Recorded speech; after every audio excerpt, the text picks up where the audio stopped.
Public hearings were held in Augusta today on multiple bills concerning what some supporters are calling a PFAS contamination crisis in the state.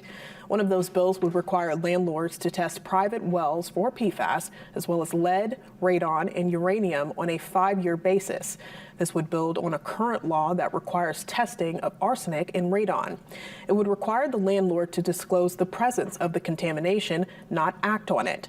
Supporters say PFAS, known as forever chemicals, have been tied to health risks of kidney cancer, elevated cholesterol, and development delays in infants.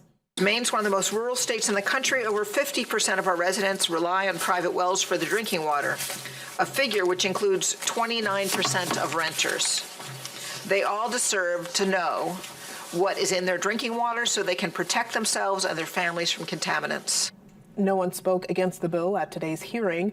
A similar bill in the last session passed through the House and Senate, but was struck down by a special appropriations committee.